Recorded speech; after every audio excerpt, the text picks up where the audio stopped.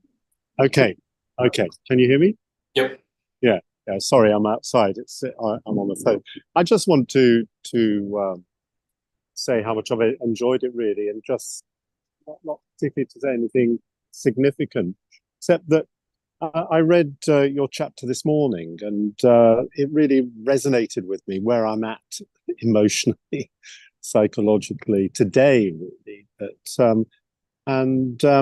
What struck me particularly was what you've just repeated, which is loving the I think you said loving the absence as well as the loss, because we're so polarized in presence, absence, death, and life. And of course, psychoanalytically, I think what Alan was saying about the subjective and the objective. The poetry is a bit like this sort of semi-desubjectified state. It's there, but it's there in the world. And I suppose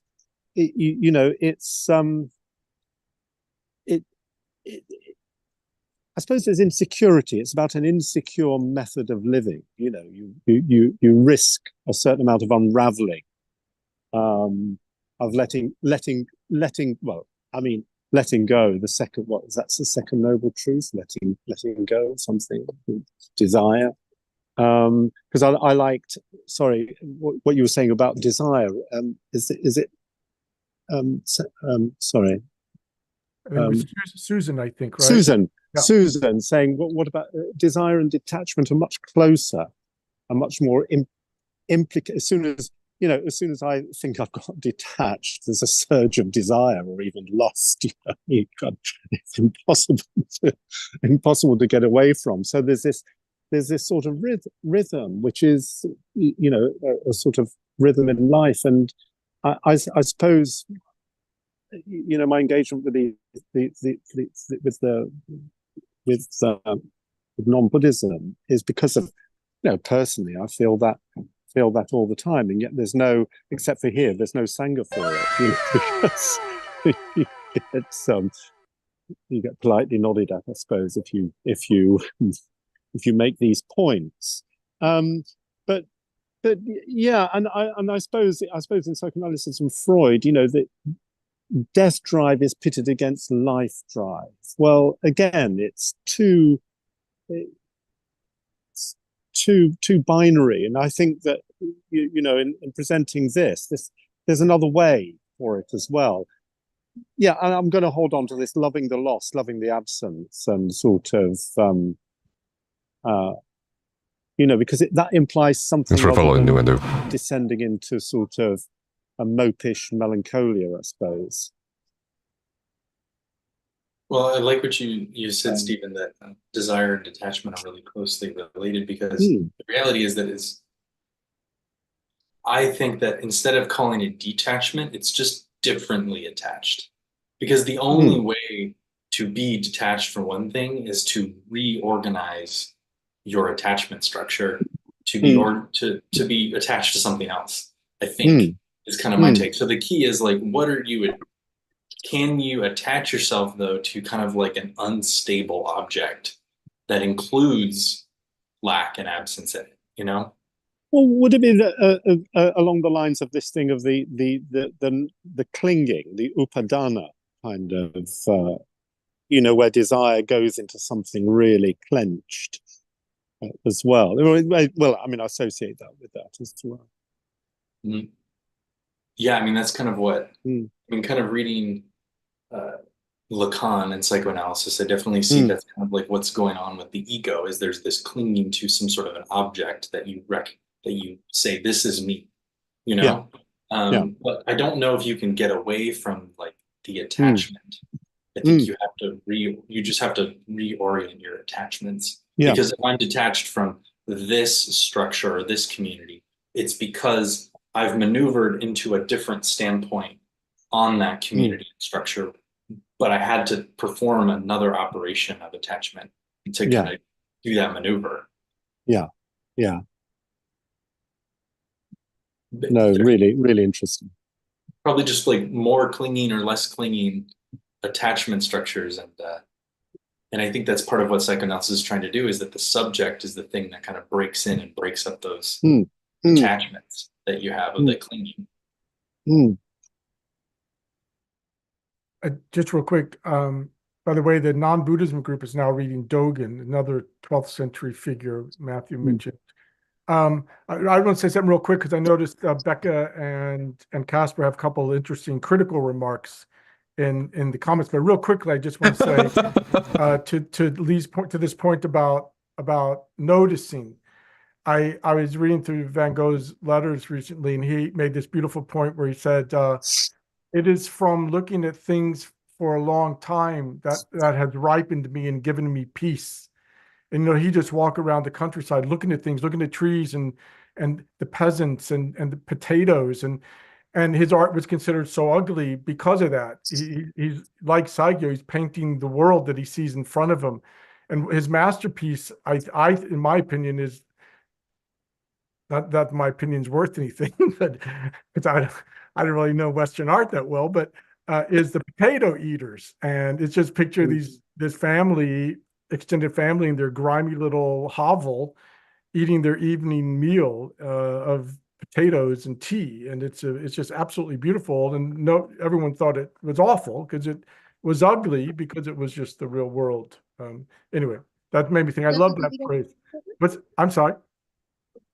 Oh, so I'm done, and I just did notice that Casper and Becca had some interesting comments. If you want to have a look.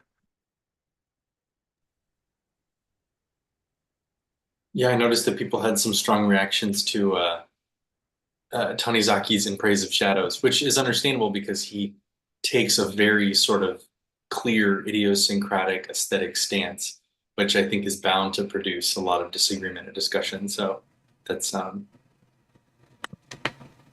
yeah, I think Becca's talking about kind of the idea of like, well, if you don't like it, there's the beauty of DIY to make it your own and do something with it. And yeah, I think that is interesting. I think that Tanizaki did not take the step of like remaking things. He does talk about designing his own home, but obviously he's the one who's just like, the builders are bringing tiles to him. He says, I like that one, not that one, He's not a maker. He's sort of a man of words. He works with words, and but I do think that there's a sense in which he's kind of lacking even something that I don't cultivate in my own life, which is just like this radical reformation of one's environment through kind of exercise of will. That's something I need to cultivate more. Yeah, I just had this sense while I was reading his book that, I guess from a historian's perspective, within the context of this is a post-World War II Japan, things are rapidly changing, industrializing. I just had the sense he was a bit bitter about what, his civilization, Japan, could have done or could have done first, what that could have looked like. Or I think he was also afraid of like losing the old values somewhere along the way. I just found it very generalizing, though, on a lot of points, like how he describes the Orient as they think like this, they think like that. Well, not exactly. But also the same applies to the West, where also within America, there's a lot of different schools of thought, I feel like, in regards to lighting, even. Even today, I was telling Becca this because she's an interior designer, that I wished he had seen lights today, because we have a lot more options now. LED, we have different colored lights, we have different tonal lights. So I'm curious what he would have thought if he were still alive. Yeah, and he really is being sloppy, because the reality is that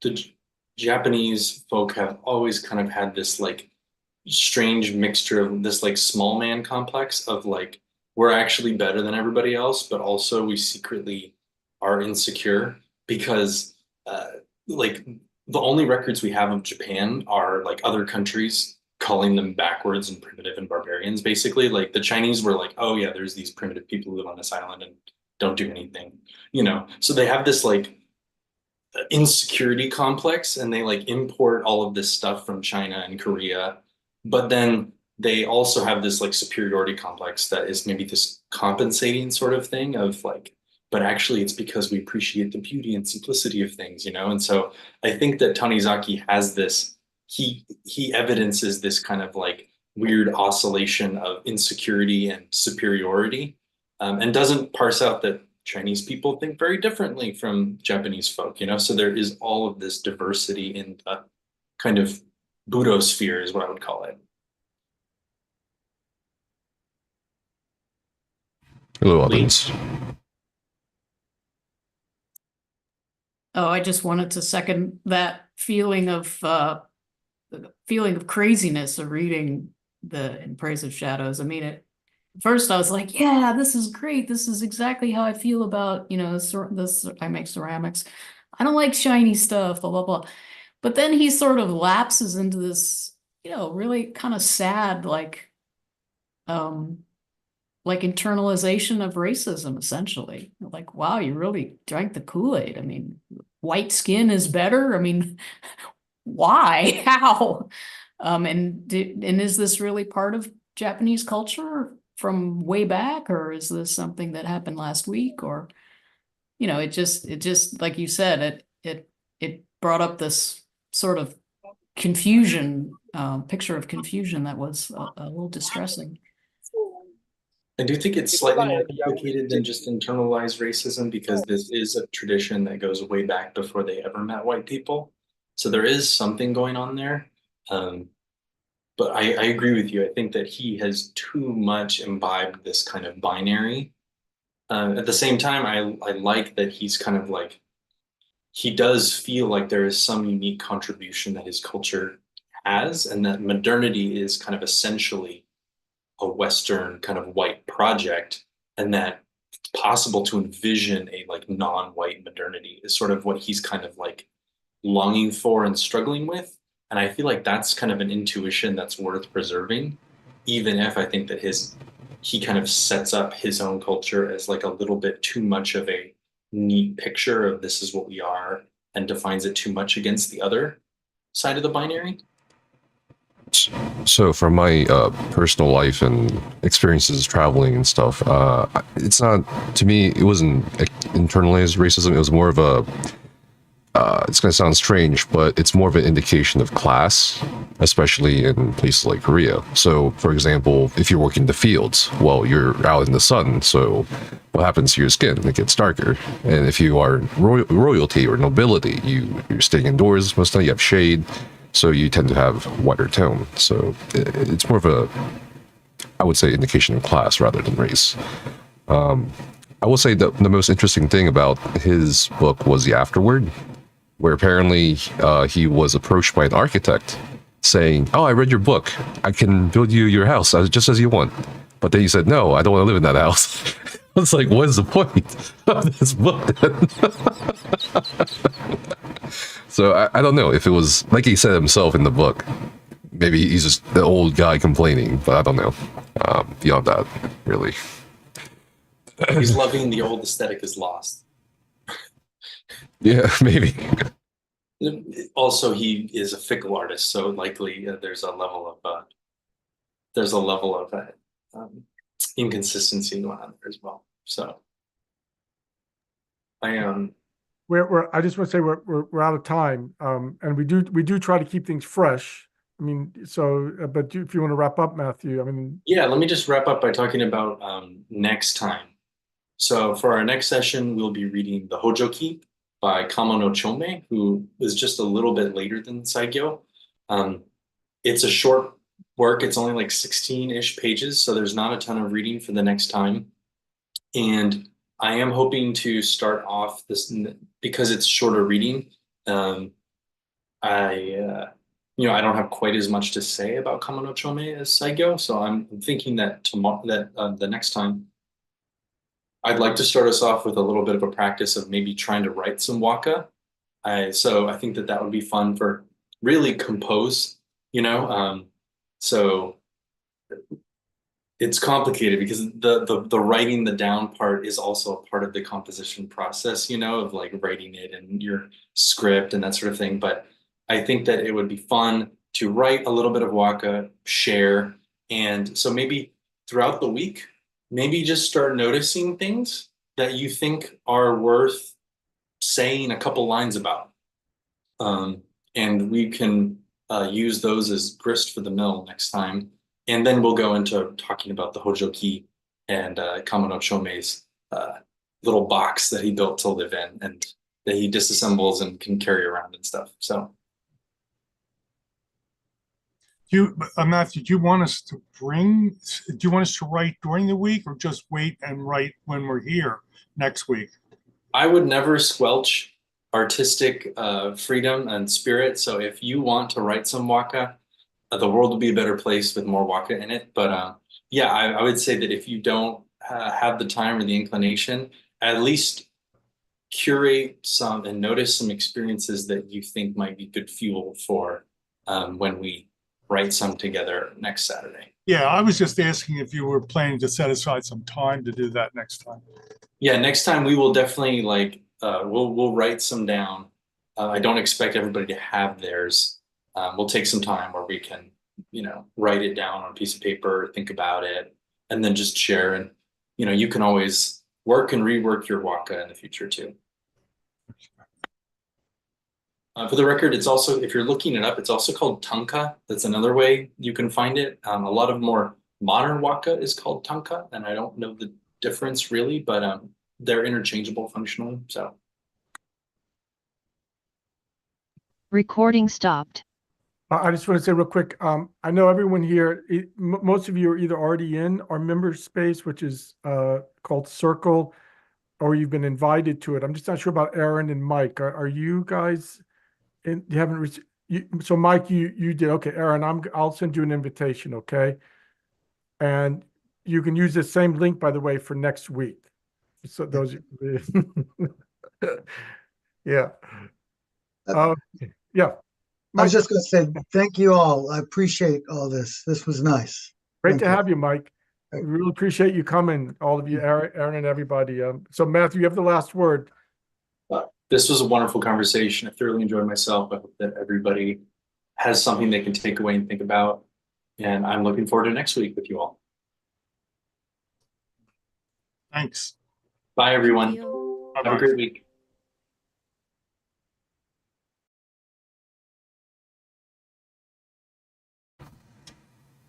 That was fun.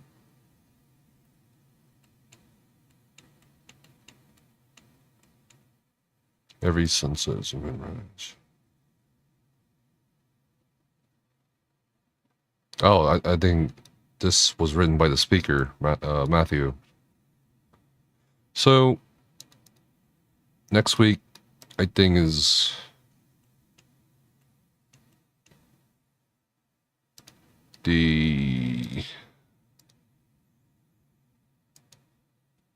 this one, the Hojoki.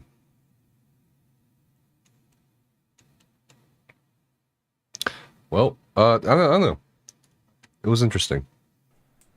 Nephis What's up, Lee? Thanks is for a resubbing. liar, 57 months. a How are you? bully, and he's toxic. We're just gonna do a couple quick On things. my way to 60 months. Easy. You're gonna beat Audens at this point.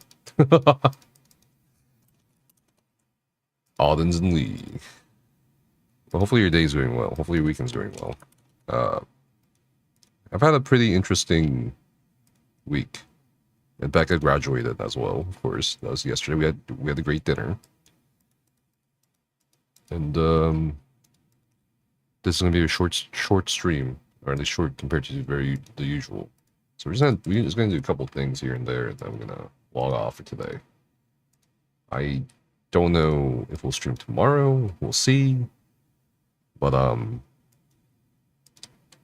I have so much to talk about and so much to share. I just don't know how I will go about doing it. So I'm kind of ruminating on some of the things I want to talk about.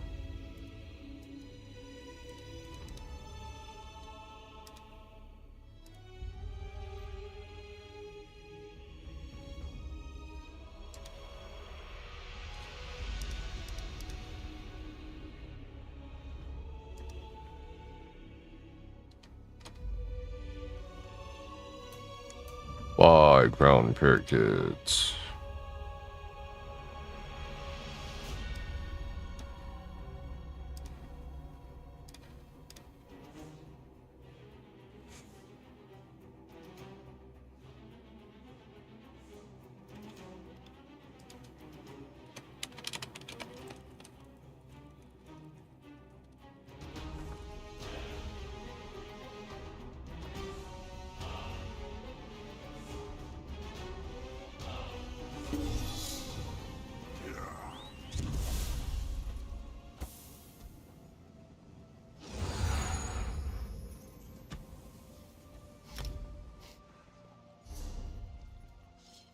Gonna gut him when I find him.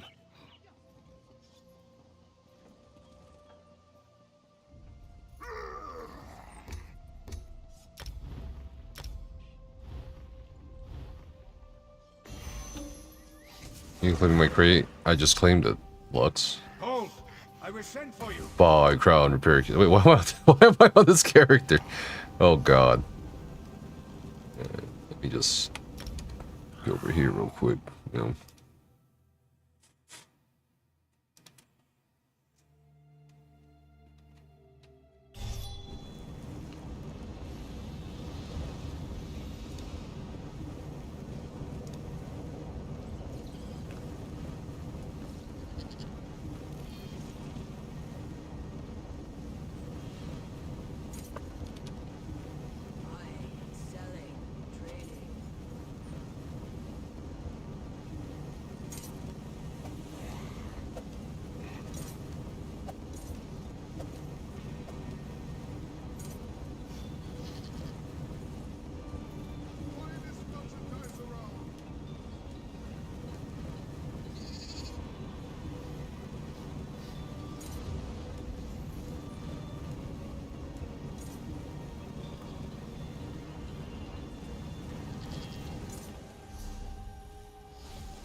Why is the fire so loud? What the? Oh, okay, okay. We just finished the seminar.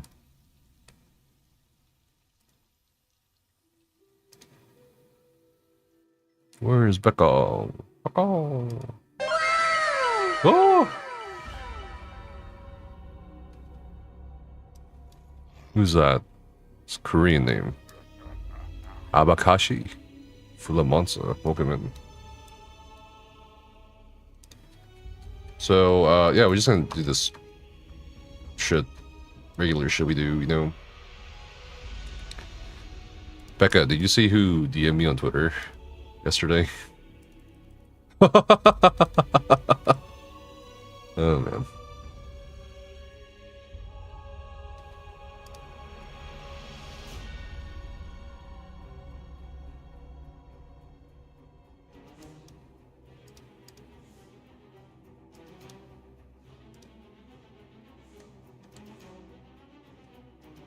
You can take a look if you want.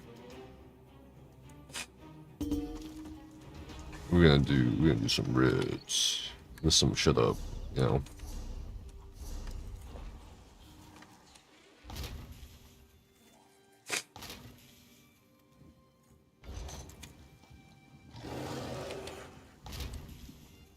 No, I meant like today, not like you should have done it yesterday.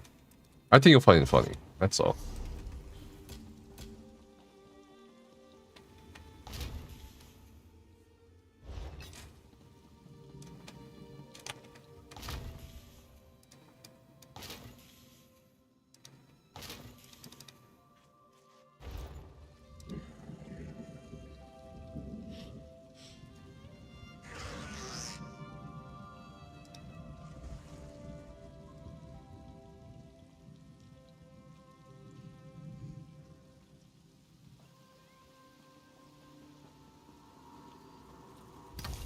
Okay.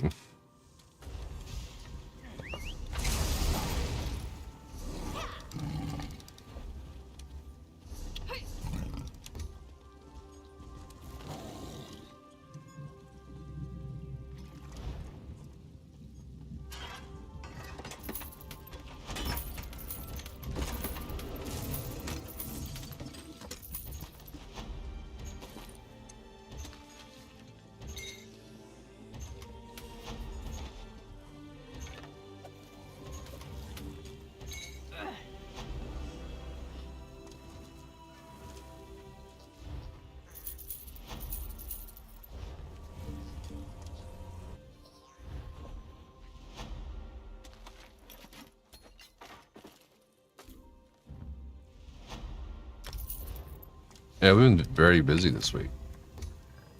Hosting guests, graduation.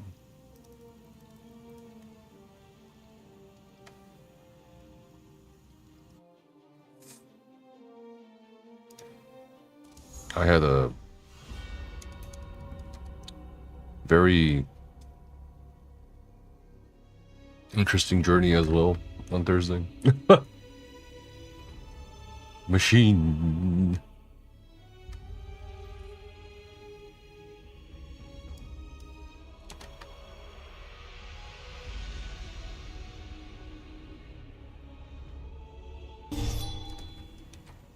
Yeah, yeah.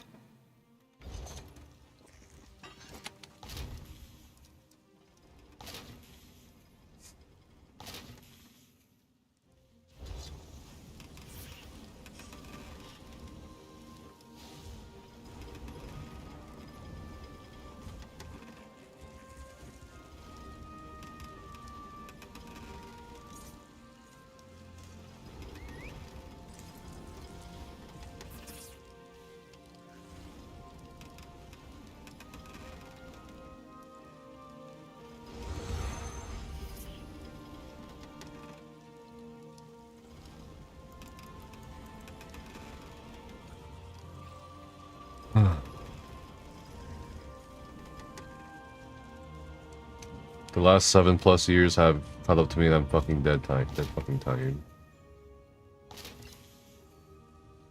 Siege. Oh, I'm getting pinged.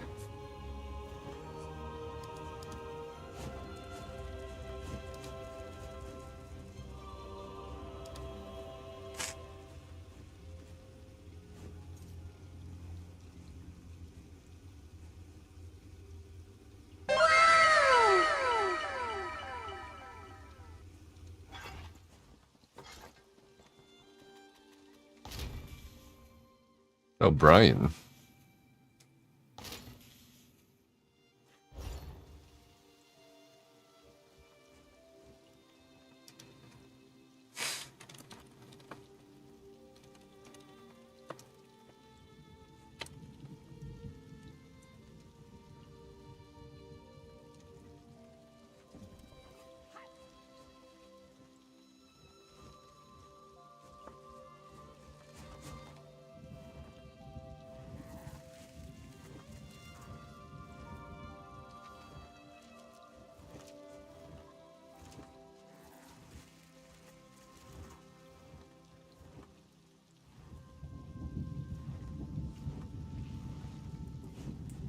Nephis is a liar, a bully, and he's toxic. Hey, yo, thanks for subbing. Appreciate that. God damn. How have you been? How have you been, Real Shark? Thanks for the 1 month of sub. Love your content. Well, thank you for loving my content. I appreciate you a lot. Just till Monday nights back to work, but my hours are still late. Okay, that's good. I mean, you deserve a break, right?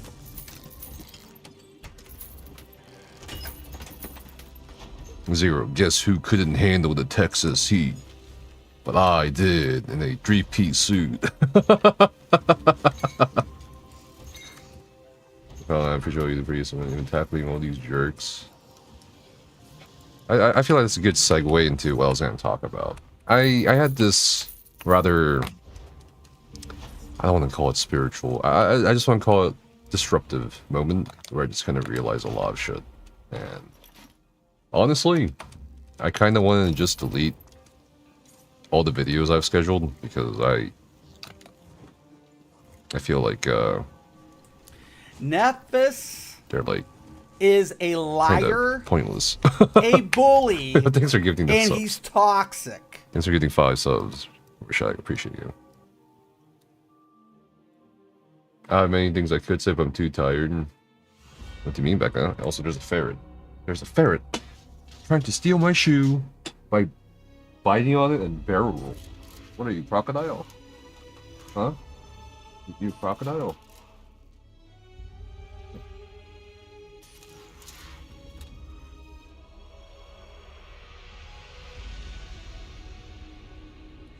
Oh, I got her. I got her. I got her. Look at that.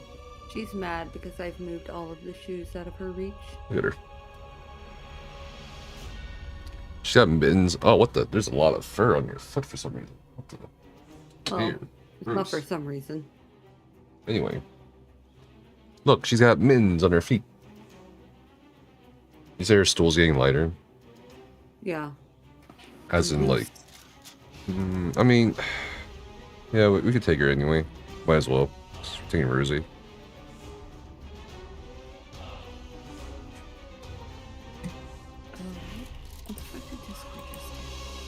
But we enjoy the streamer drama. Yeah, but at the end of the day, something to let go, I think.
No point continuing arguing with people who don't see their mistakes, but one thing I've learned in life is that those who stay quiet allow things to happen. I suppose. This is about... No, it's about anyone, really, tolerance. I know how terrible it can feel to attempt to engage with people arguing bad faith. Those who speak up usually take the brunt of it, but many people appreciate it when we do so.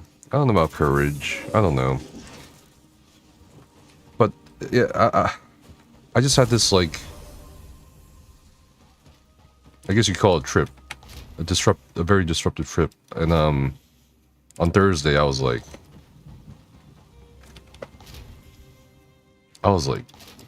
crying. But not like bad crying. It was like tears of relief because I just kind of had so many revelations and thoughts.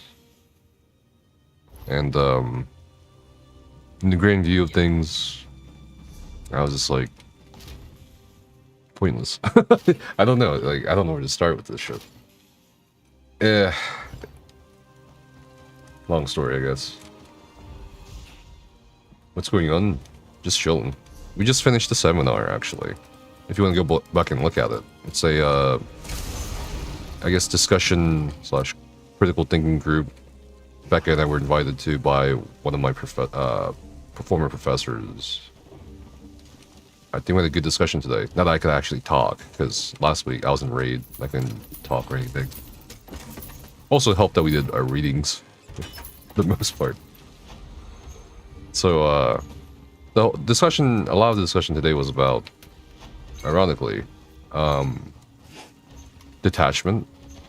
What that detachment means, at least within the context of Buddhism. And I didn't want to, like, I don't know. It's just, Speak. That was my main question. What does detachment mean when Saigyo, this Japanese recluse poet, is saying that they need to be detached? Because I think a lot of people have different definitions of what detachment is. Even in the traditions of Buddhism or the schools of Buddhism, it's like, what is attachment? Is it just like completely going superhuman and just like forgetting about the world around you? Not forgetting, but like not caring about what goes on around you? like isolating yourself from the world. But that wouldn't make sense, because based on the sutras and quote unquote the original teachings of the Buddha, it's like, because obviously he cared, because he cared enough to teach what he gleaned from his meditations, right? The more I like think about it, I feel like the answer is in the sense that maybe if you desire something, it should be something you can let go easily. Like if you want to be liked by a lot of people, if you want to be liked by everyone, and you work hard on that, but it doesn't pan out, you just kind of let it go. You just kind of don't obsess over it.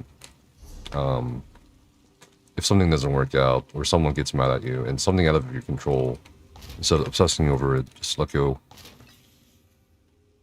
But then there's this whole tension between,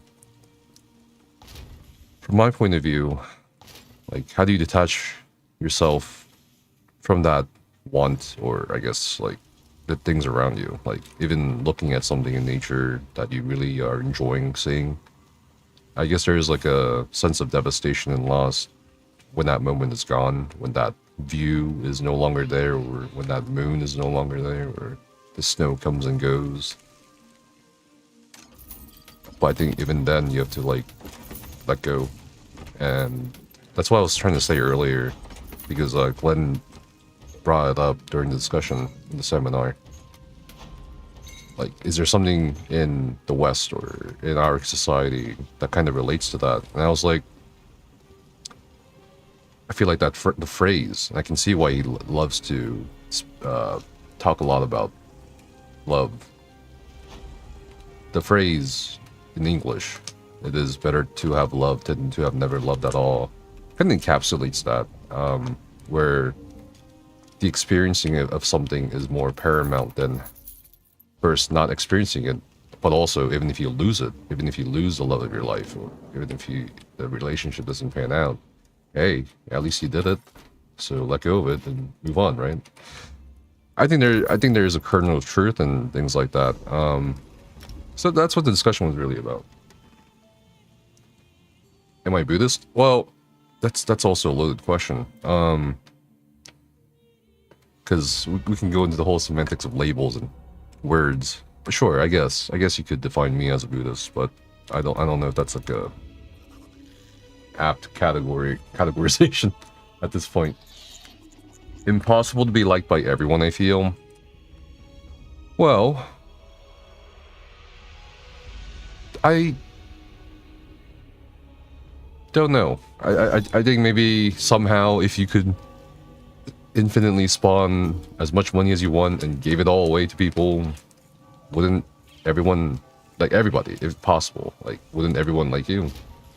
I think that's kind of why some rich families and rich individuals get into philanthropy, because they want to get liked. They want to put money into public projects. They donate money to schools, libraries. They build centers for communities. So isn't that one way to do it? Mr. Beast does that. He has a lot of haters. I think that has more to do with an issue of how he does it. Right? Yeah, and you brought it up, like the how he does it, people have a problem with. But imagine someone who, let's say, it's a very ethical company or ethical CEO who does philanthropy. There's nothing wrong. There's like objectively can't be anything wrong. You know? I think that kind of person, I don't think in some sense there are, after a certain point, at least in the world of finance, an ethical stop.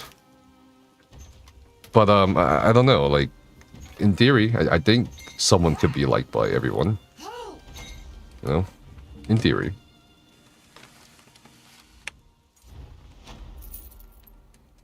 I got hit with the ads. Why are you Buddhist? I hesitate to say that I'm Buddhist, but yeah, okay, yeah, we'll say I'm Buddhist. Sure, yes. Yeah, sure, but not like Theravada or theistic. I'm more of a how can I use whatever is here, the sutras or whatever, to actually do something with it, rather than kind of dismiss everything and be like, okay, I will chant the name of Amitabha or Amida 40 times and hey, I have salvation in the circle of life or samsara, or reincarnation.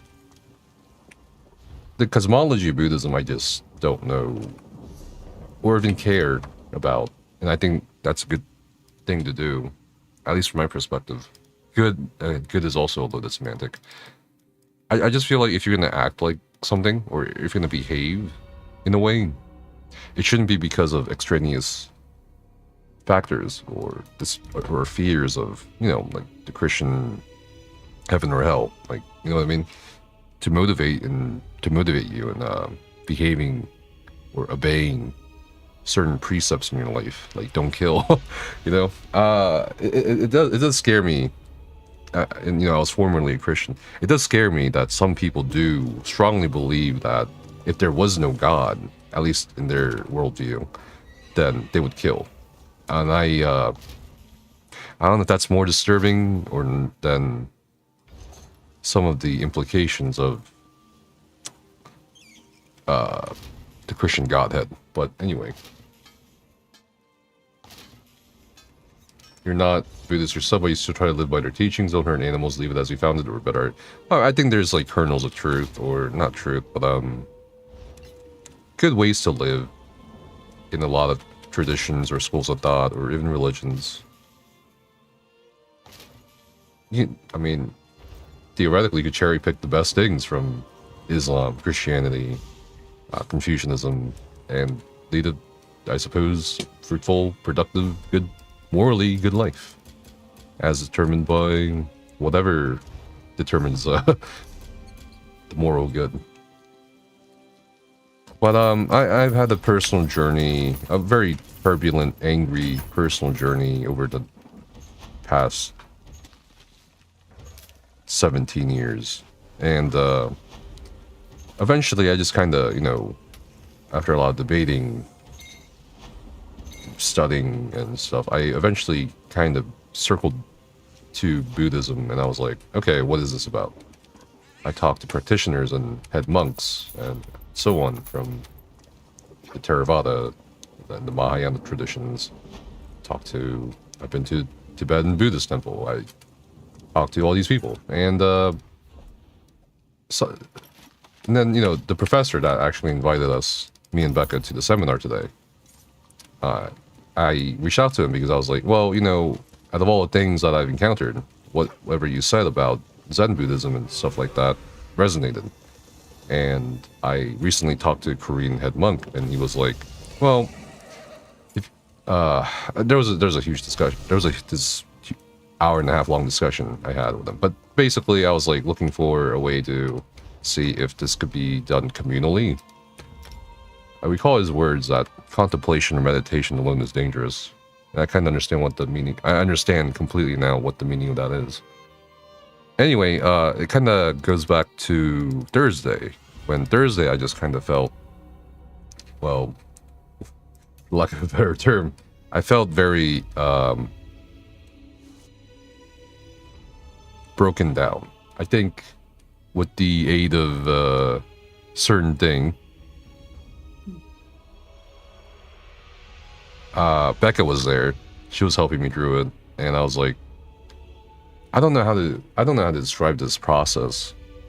It might sound scary, but basically it felt like if my egos or if the things I've done in life or whatever, my thoughts, my mindsets were like clothes. I was being stripped down layer by layer.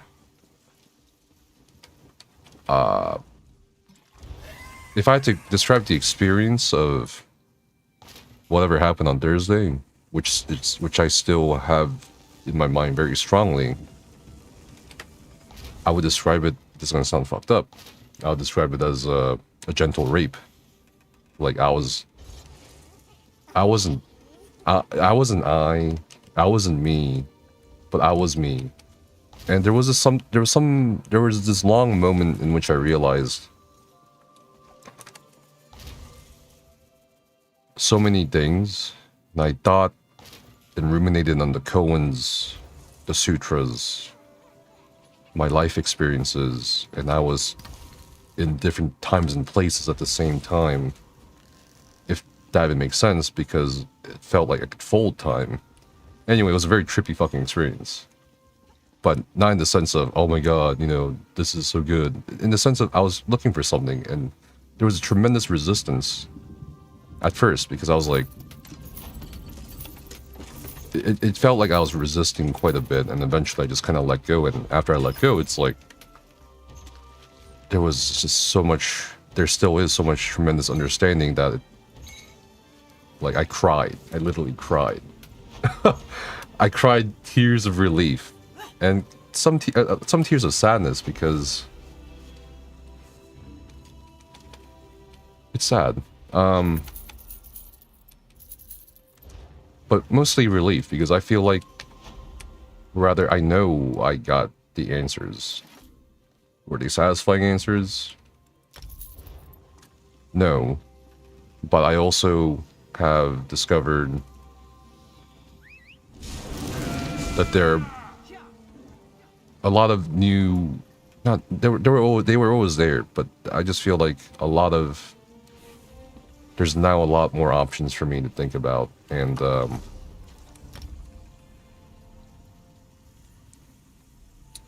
have schizoaffective disorder, which means, and I'm in psychosis basically all the time. And since Thursday, I have been able to finally, it's been actually deafening in some ways, to just have a quiet head, quiet mind. It's a little disconcerting, actually.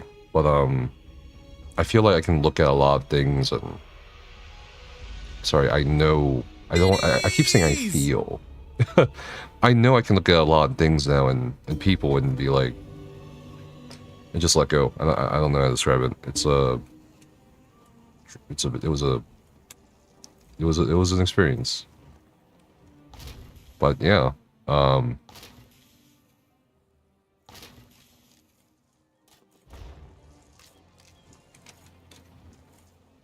there's a thing Glenn said, and this pertains to awakening, or the Buddhist kind of view on awakening.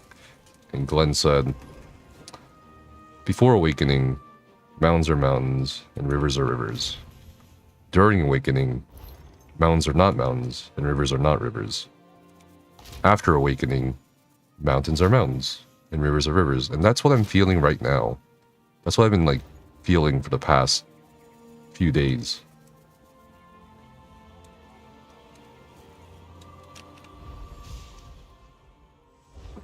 And to try to put it into words, I feel like is exactly what I should not do when I was looking for answers. He was trying to clutch or grasp at something doesn't make it, like, doesn't define it. I don't know. But anyway, in the aftermath of all that, I was like, I told Becca, I was like, I think I'm gonna delete all the scheduled videos because on the YouTube channel, because I'm like, I realized, like, and I say realize as if it's like a casual word, but it's a very strong word, how I'm like thinking about it. I realized, can I help you? It's just so pointless. It's so pointless. I don't know.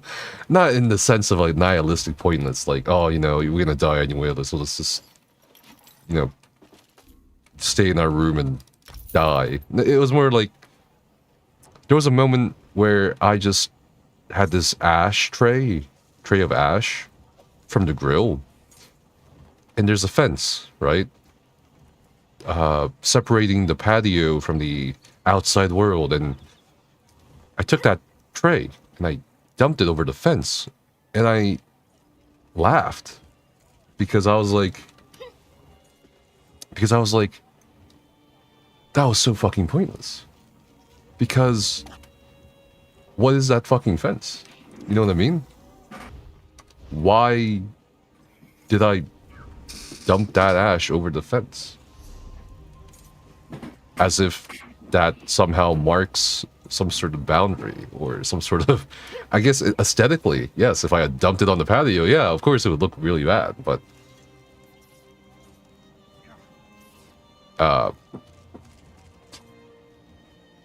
it just doesn't matter. And it's it was such a pointless thing to do in hindsight, and that's why I laughed so hard, Becca. It's just I know it sounds fucking weird, but it was pointless. It was as if there was no difference to me in that moment between tossing the ash over the fence and just leaving it or tossing it on the patio.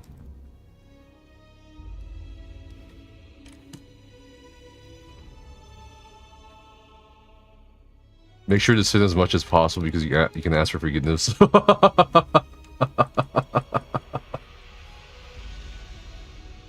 I took some classes in college on religion. I always thought it was interesting that Buddhism wants to end the cycle of samsara, but desires damage to Buddhism. Isn't that desiring samsara bad then? So that's a difficulty here, and that's what some of the people in the seminar was talking about. If you want to go back and watch the bod about detachment, and it's true. Alan Watts and other authors have written about awakening, or waking up, or as some people say, enlightenment or nirvana, and the desire to break free is in itself a reason for suffering, because desire, the root of all dukkha, or suffering, is desire. But I think the more I think about it, I think desire is something that too can be moderated, in the sense that you should let it go when it starts infesting you. Again, kind of talking about the prior example, if you want person A to like you, but they don't like you and they get angry at you, I don't think you should obsess over it. I don't think you should get upset over it. It's out of your control. Just let it go. You know? And yeah, the idea of samsara is very, very interesting, because in a lot of religions, there's a heavy focus on the afterlife. But to a Hindu or Buddhist, it's like, that's a very abhorrent idea, to keep on living when the whole point is to break free of this cycle. Yeah, it's an interesting concept.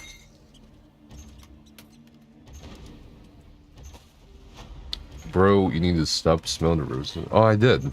And after Thursday, I'm like, everything, colors and everything, details.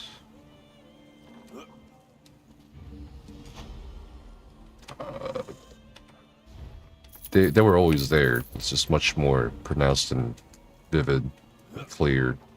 My head feels a lot more clear.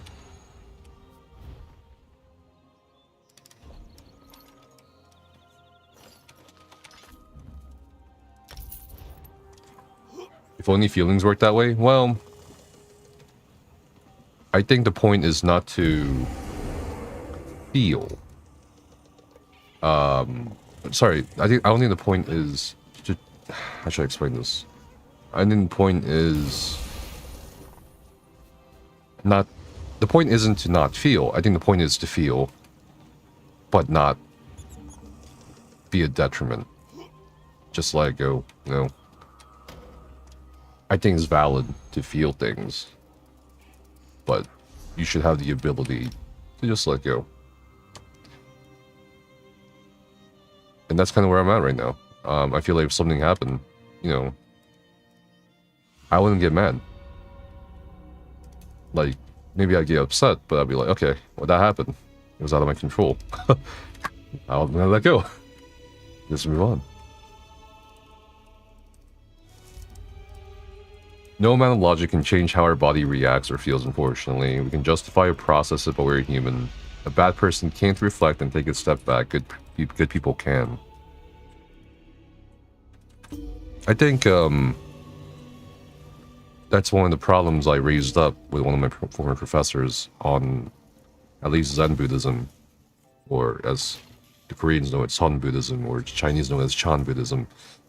There's a weird glossing over of the fact that if the goal is to awaken, and you awaken, right, whatever the nature of that awakening is, a lot of the things that the people who did awaken, at least in the classical writings or whatever, have pointed out is it's just as you were.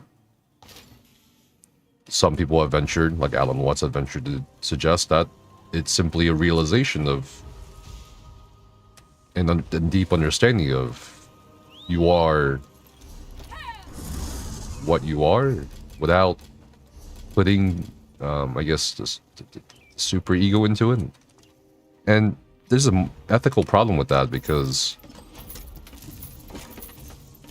there are people who can kill people without remorse, without a second thought. There are dictators. Are they not also acting their nature? And also, I mean, technically, aren't they awakened? So, as far as good and bad is concerned, I don't know how to answer that question yet. I suppose one could kind of come up with some precepts or rules. In Buddhism, there are 5 cardinal crimes, and I think one of them is, 2 of them has to do with rape. Don't rape a monk or nun. One of them is don't block a Buddha's path or harm a Buddha or Narad. But I don't know.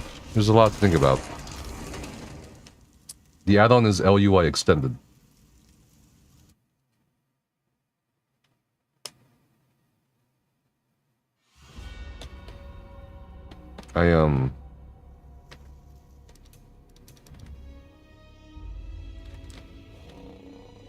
But anyway, after Thursday, I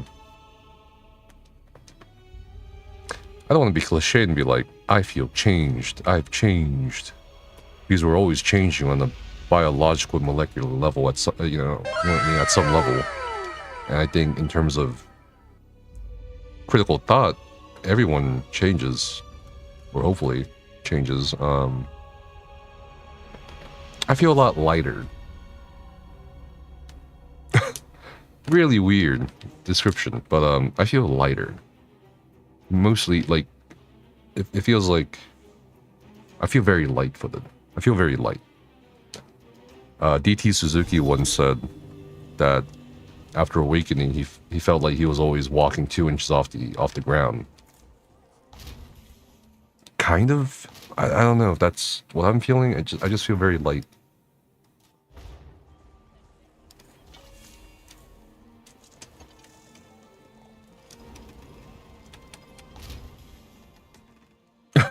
The USPTO, the United States Patent and Trademark Office changed you.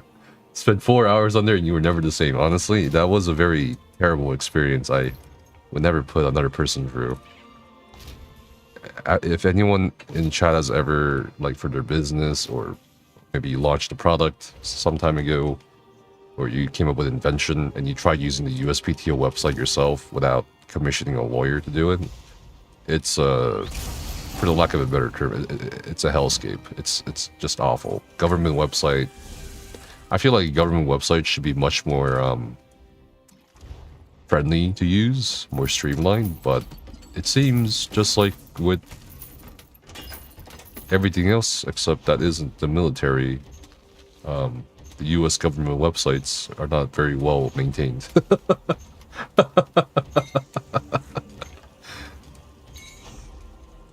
I'm sure that's not a surprise or shock to a lot of you, but it was a very sordid affair trying to handle the USPTO applications.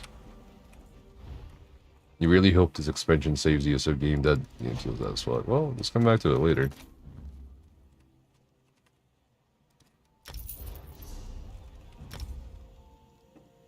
Yeah, everyone is tired of farming events, right? I mean, there's a lot more events in June. Isn't there like 3 events in June? It's kind of crazy, but it is what it is.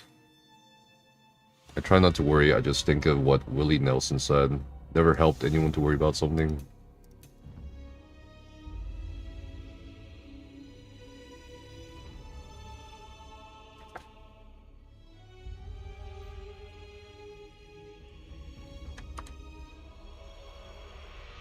I think there's a threshold for that, right? There's a threshold for worrying.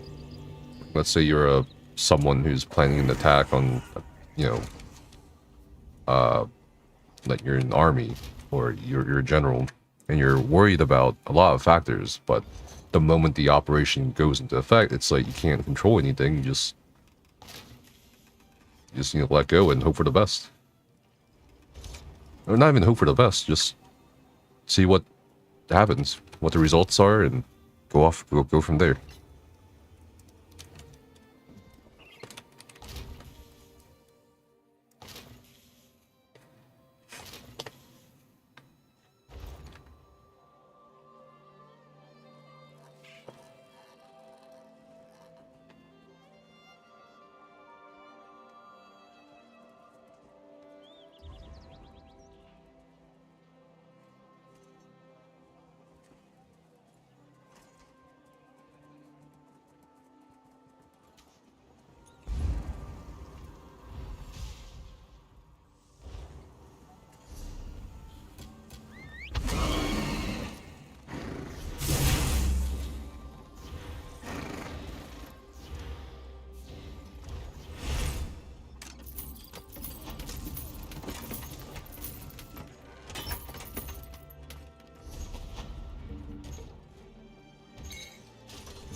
Let me open up these things.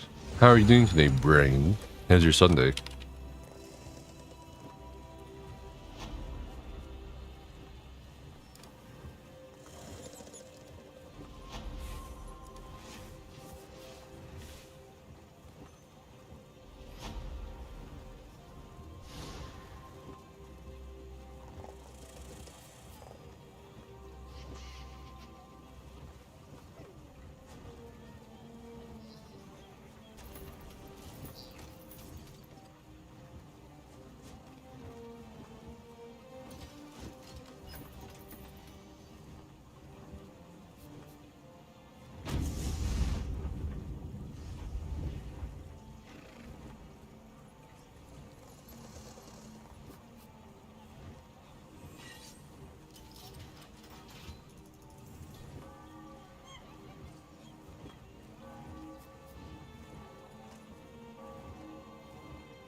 Okay. Sorry, I did link some VODs. My Sunday has been spent rizzing, glazing, and mewing. I saw you added me, but I'm okay with being added. Can I help? It's time. It's time to grow the ecosystem. really enjoy these types of conversations, you know, and I do too. I feel like I feel more clear-headed, and I'm taking my time with words a lot more now before I say anything, and my thoughts are very rapid, but also slow at the same. It's a very weird sensation to describe since Thursday.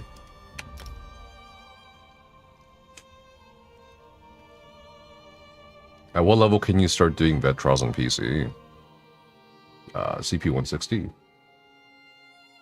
I would recommend CP 160. That's your items will drop at the max level cap. Wasn't for reality. Maybe. I think part of the issue is not that people are afraid of conversations like these, but well, maybe for some, but a lot of people don't have the time.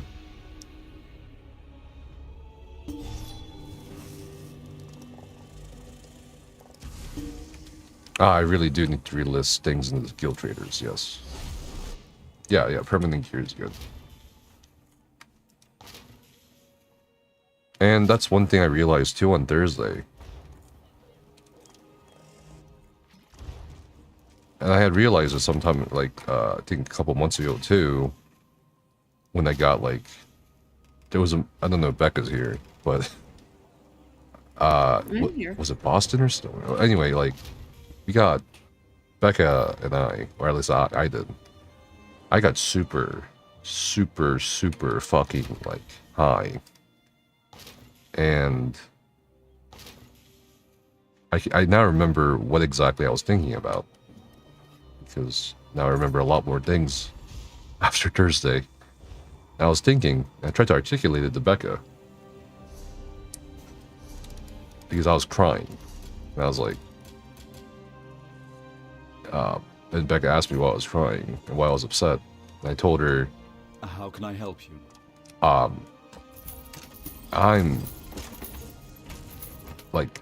I'm old now. Or like, I'm in my 30s now. And it wasn't like a midlife crisis or anything. It was just like a realization. Very disruptive realization. Like, I've lived at least 30 years. And I have 30 more years, maybe.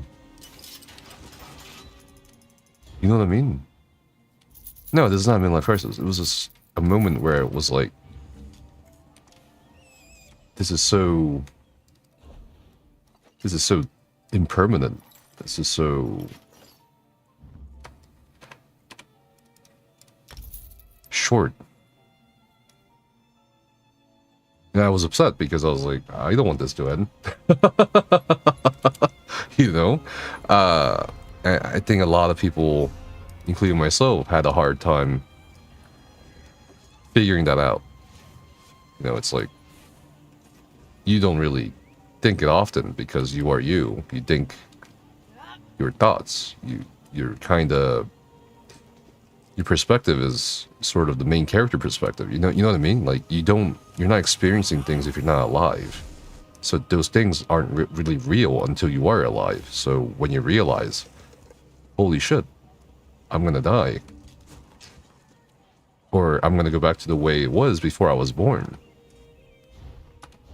It's a very odd, mixed concoction of emotions where, on one hand, you're very grateful that you have lived and experienced things. On the other hand, you can't fathom complete oblivion because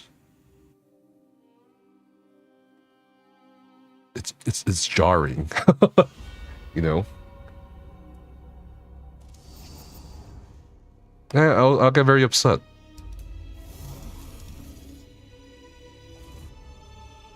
Because, really, as they say, youth is wasted on the young, huh?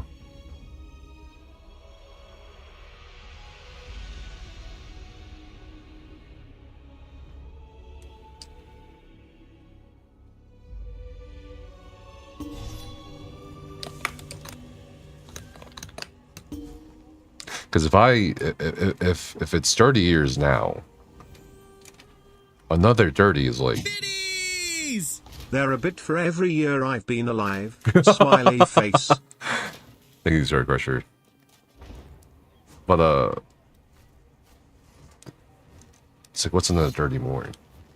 It's not that... It's not a lot. And it hit me very hard.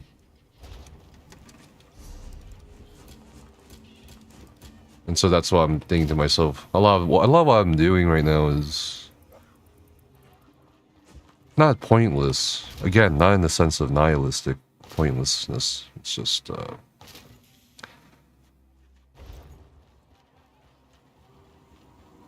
it's just another thing. It's just another thing.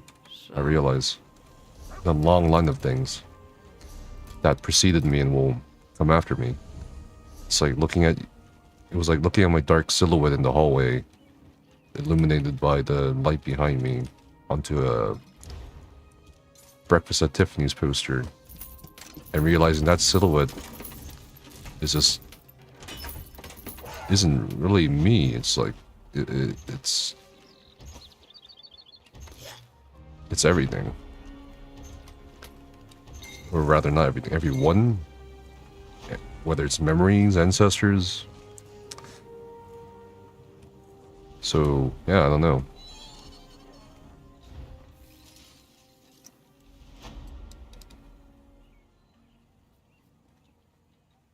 Planning for the future, but live in the now. Well, you're not living in the now if you're planning for the future, are you? Now you're just thinking, man, George R. R. Martin not gonna finish his last book. Hello, Cynics. Existential crisis ongoing still? No, it's not a crisis. I got a lot of answers. And that's good. I am content. Satisfied? No. I'm content. I'm just trying to explain a lot of what I went through on Thursday that kind of meshes with more recent experiences.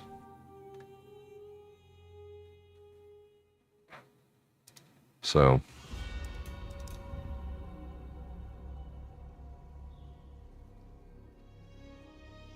you are giving ChatGPT all your DMs and messages so that it can shitpost for me when I am gone? Okay. What?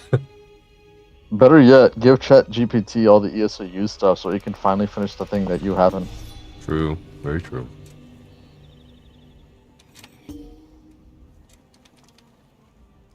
Hi, Becca.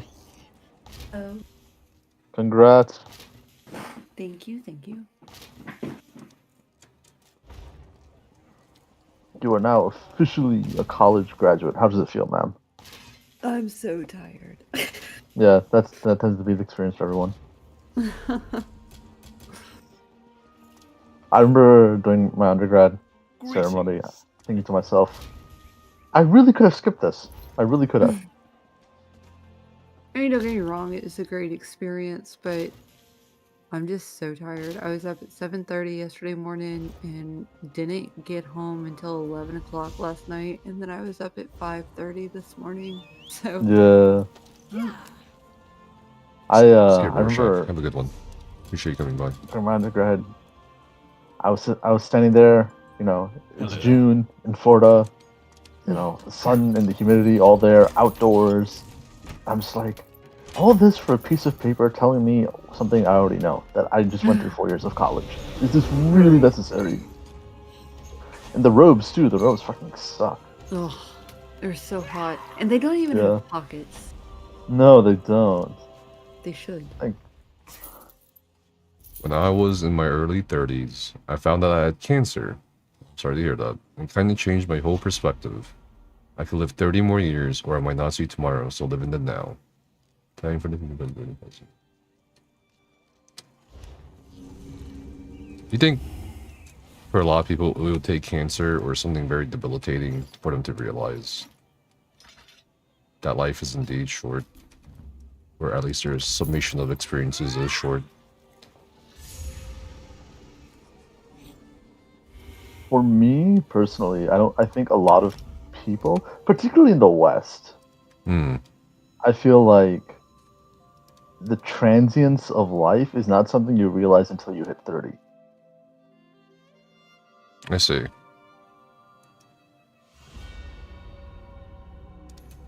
I don't know. I can't speak for the Far Eastern cultures, but in the Middle East and Africa, mortality is something taught to children from a very young age.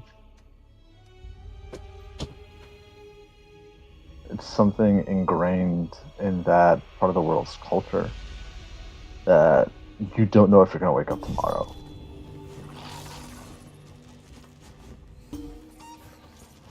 I think there's a lot of gates or barriers to keeping from, the younger people or children from realizing that mortality is, or that life is such a fragile thing. I mean, you got parents, you got shelter, you got food, you know what I mean? And you have your own thoughts that act as a barrier.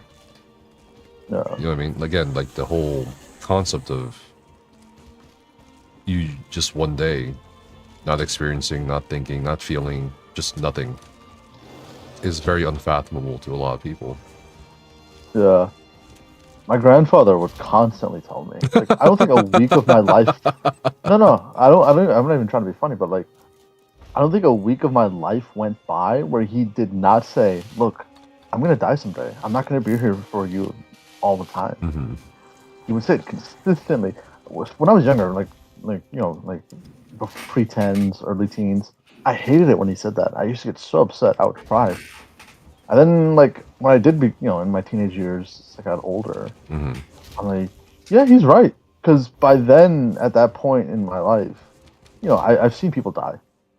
I've been to funerals. Right. I've known people who had died.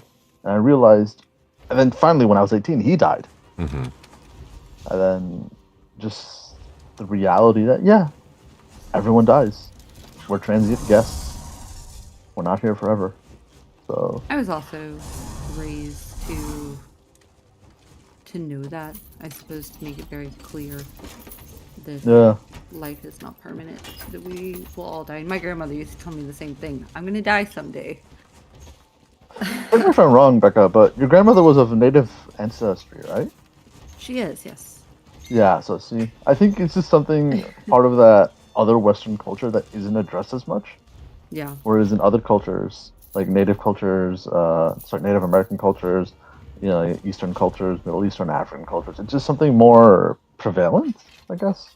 Mm-hmm. Yeah, because it's not like the big sorrowful thing that is typical here in the States. It's still something to be celebrated, not the fact that somebody died, obviously, but the focus that they lived at all.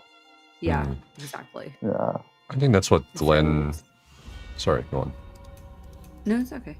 Go ahead. I think that's what Glenn, during this seminar just now, was referring to, or I guess he always refers to when he says hyper-capitalist or hyper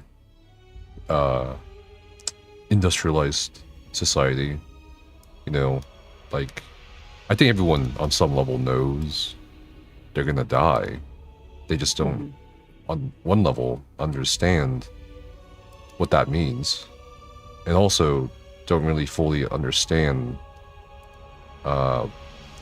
like how short that is, like how short the time span is.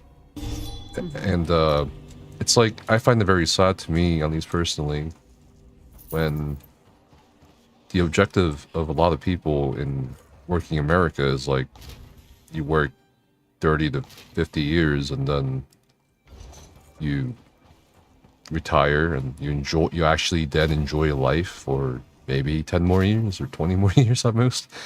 It's a bit of a depressing thought. I always thought it to be so too. And walking back a little bit to your comment about, does it take cancer to realize it? I don't know if it's because of how I was raised, or I was very young at the time, or I knew that there was a good chance of survival. But when I had my brush with cancer when I was 20 years old, it was Mhm. not enough to shake me out of the life that I was living and pursue something better for myself.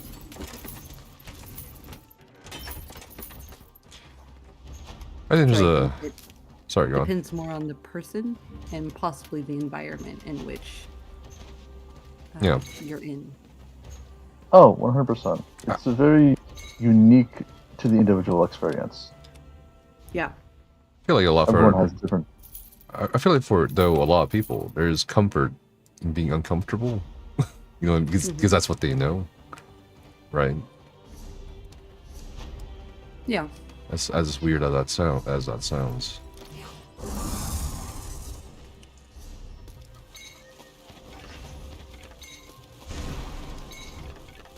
But even like when I went through it, I wasn't afraid. I wasn't afraid for myself. I wasn't afraid of dying. I had just had my daughter, and that's what the fear stemmed from.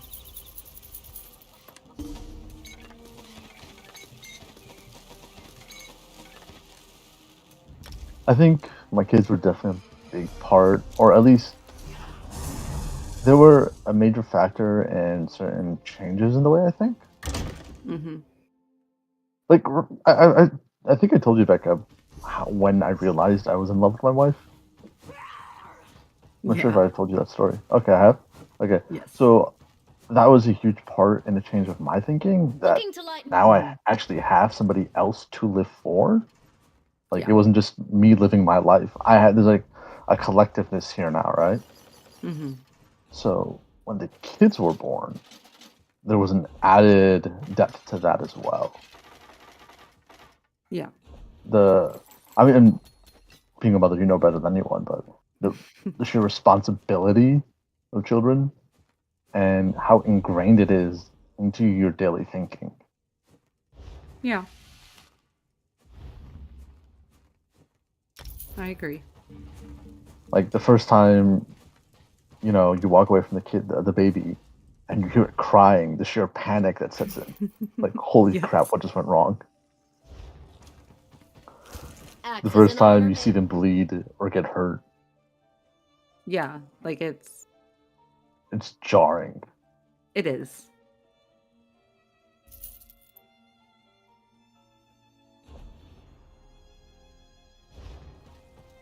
Until Thursday, I did not understand the implications of a lot of things.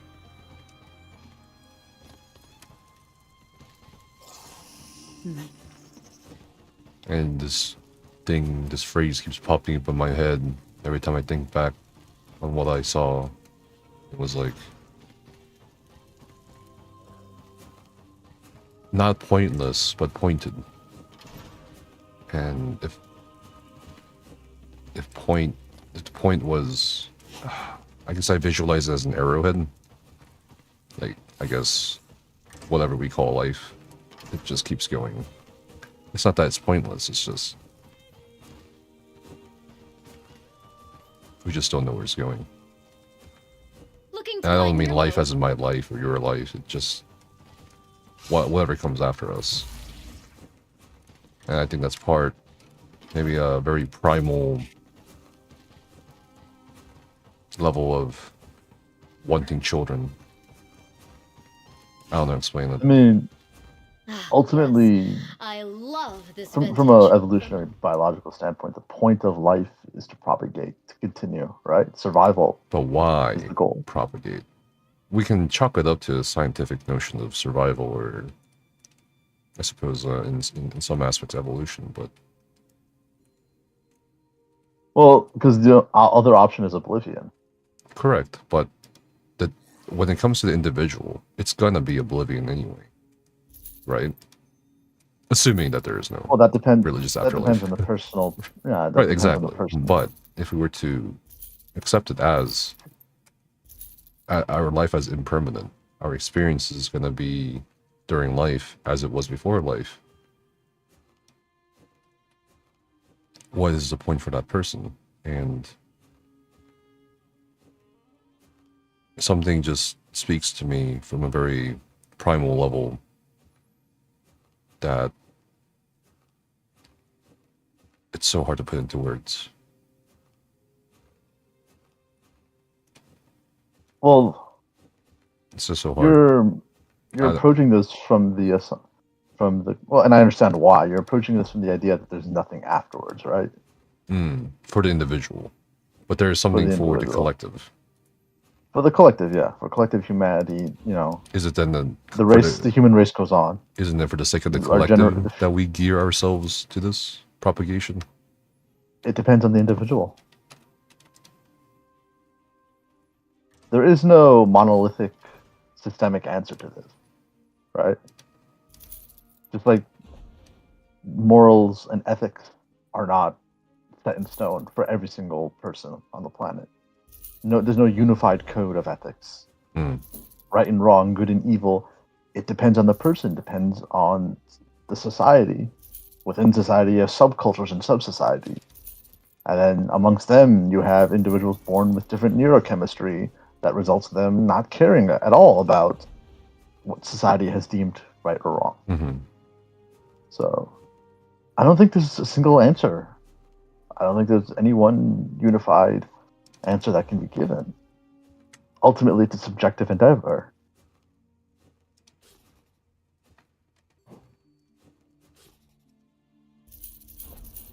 To me, I think I wrote a poem about this years ago. To me, it's no longer about an answer or answers. I feel like I find now a greater joy in exploring. If that makes sense. Yeah, it's the journey. No, not like that. Just, I feel like there's a greater pleasure now in just exploring. Not like there's a journey to something or, oh, it's the friends we made along the way kind of thing. It's just, there's You're just appreciating the process of. Yes, there's just a greater pleasure now for some reason. And yeah, just thinking. Because you're no longer taking certain things for granted. You've realized how temporal everything is.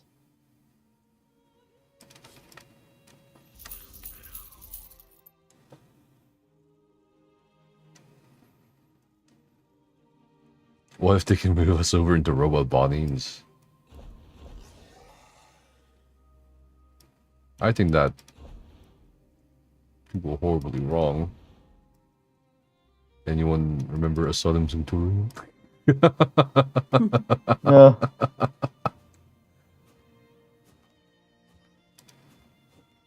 For those who don't know the story of that trial, it's basically like Sothasil, or I guess a tribunal, put these saints' souls into the gems that powered these factotums, these machines, and they're just suffering in this asylum because things went wrong, I suppose. Or is it that things went wrong, or is it just that life is not to be prolonged in such a way? Who knows? They just went insane. Right. Because they were just cold and unfeeling, and they were alive at the same time. Like they didn't have like any mortal sensations, right?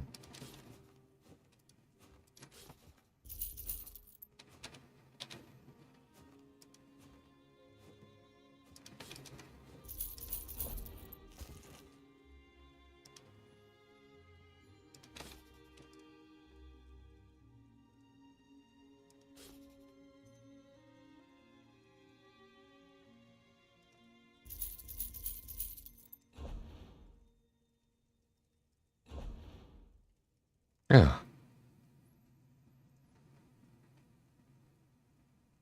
In general, I feel a lot more calm. That's good. It's hard to describe. A calm worker is the best worker. Yeah, okay.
See what stellar developers this were saying now, Brian.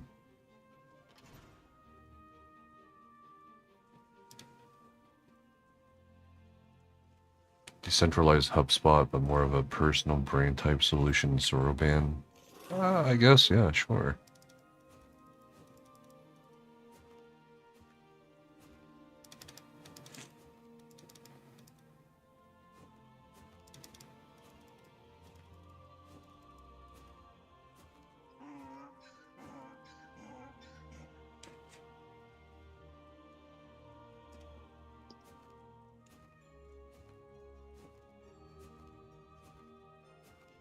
Oh. Be back in a minute. Brian, the backup is that even if for some reason we employ them, which we won't, hopefully, they still have their data. That's the main attraction to me.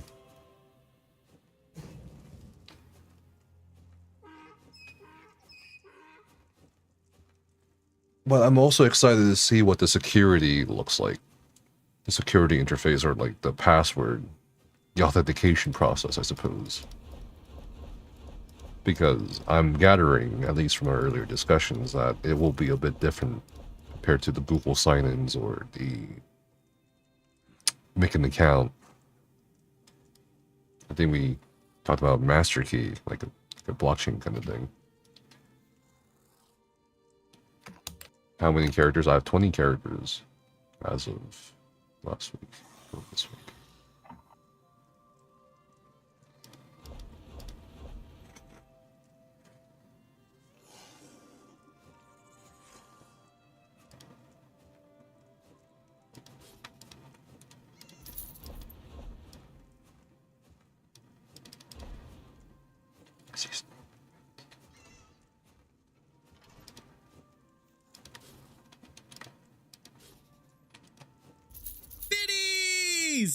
A bit for every tune.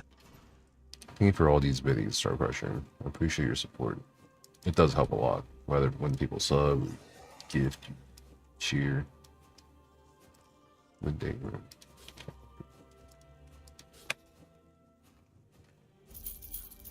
Making it rain. One day I'm gonna buy, Brian, one day I'm gonna buy one of those, oh, what are they called?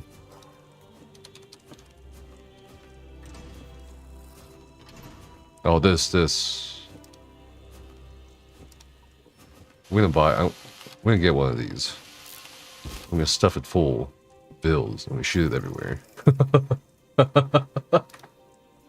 Money guns, yes. Money shooter, money guns.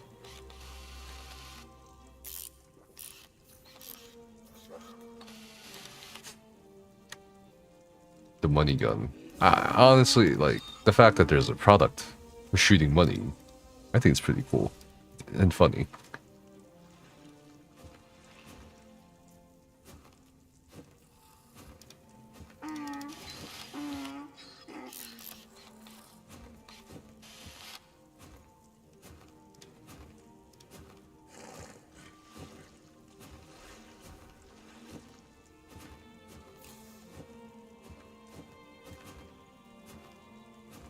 I'm excited for tomorrow, Brian. But also, you said wait until after 3rd week of May to sign up for Meridian, London. Just a heads up too that, wait, 3rd week, the week of the 20th or the 27th, I forget. I believe that's Labor Day weekend, right? It should be fine. And I don't know if I should go to the Austin one.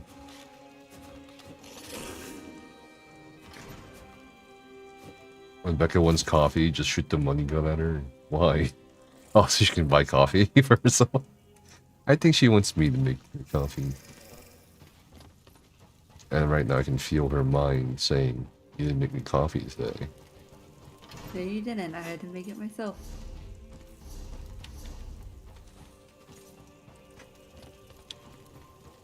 But I think oh wait, we should go. Should we? Do we need to recruit more people into the guild? I thought we were full. Oh, we have 4 slots left. I can just say something like 4 slots left. Join the guild.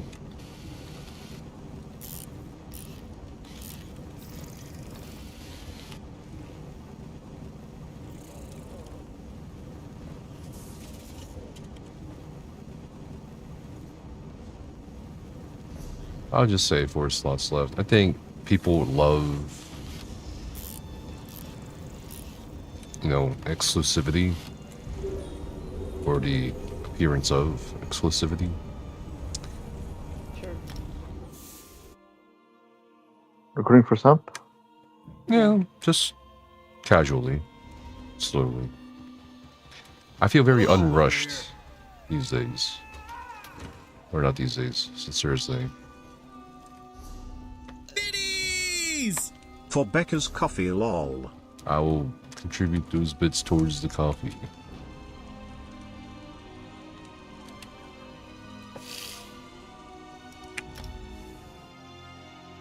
That just means you make it the way she likes it. I think she likes it the way she makes it. Yep, as well. She told me how to make it. Yep. What's up, Becca? I said you've learned how to make it the way that I do. Yes. That's what I'm saying.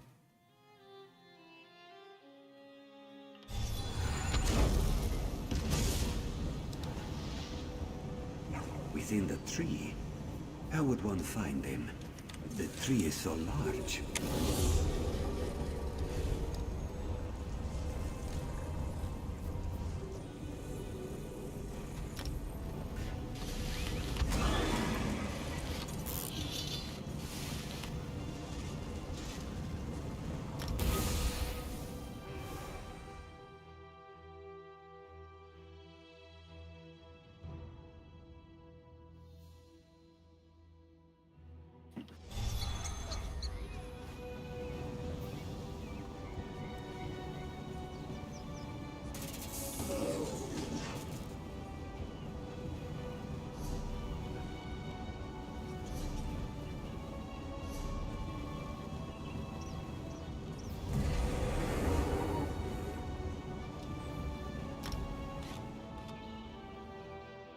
Enjoy the rest of your stream. I have a long flight from Texas. What?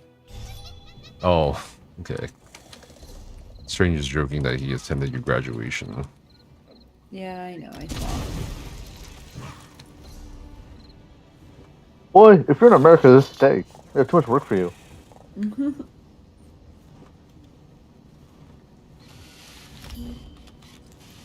I don't know. This time next year, Brian, we should start earnestly working on your immigration process.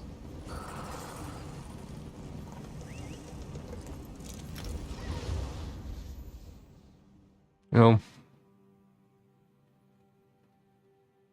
I mean, You can stay with me for a few months if you want.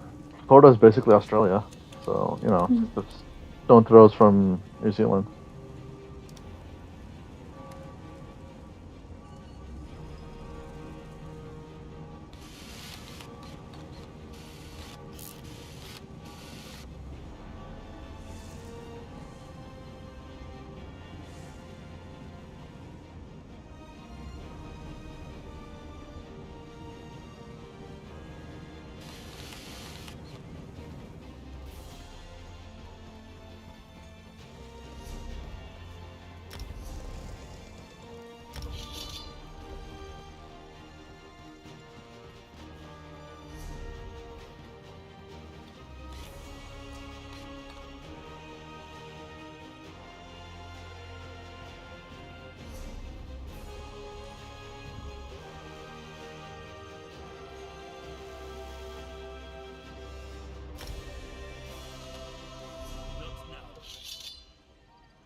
And later in the evening wine because wine is fine.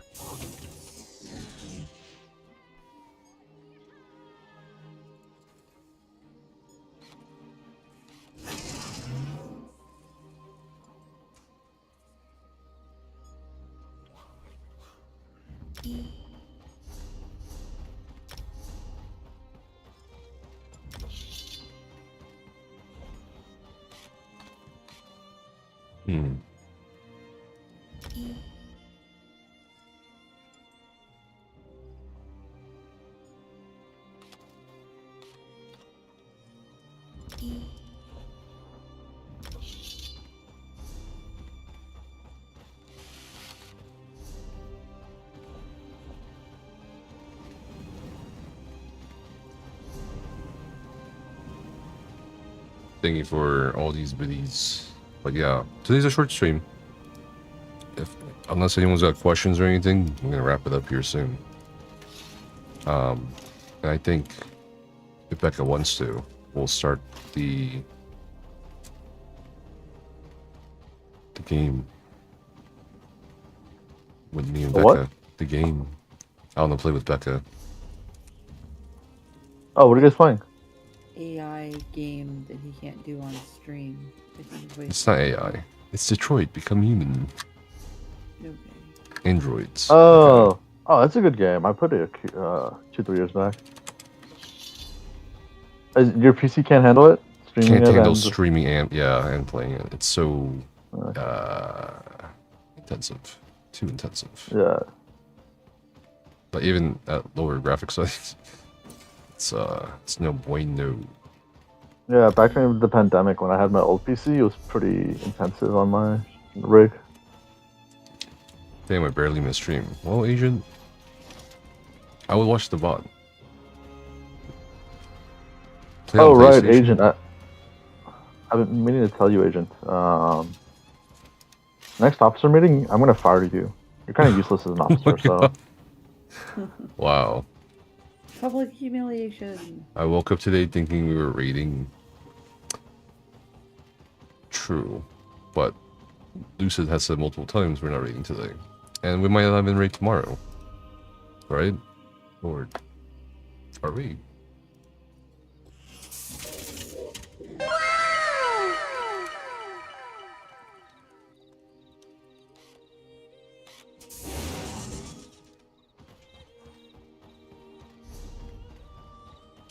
Tomorrow is Mother's Day. So, anyway, we'll call it there. Thanks for the follow. Lord Voldemort. It's a good one. Alright, see you guys soon. Be safe. And check out our posted project / startup if you're interested in the next big thing on the internet. I would also sign up, even if you're not like a content creator. And early access to our product.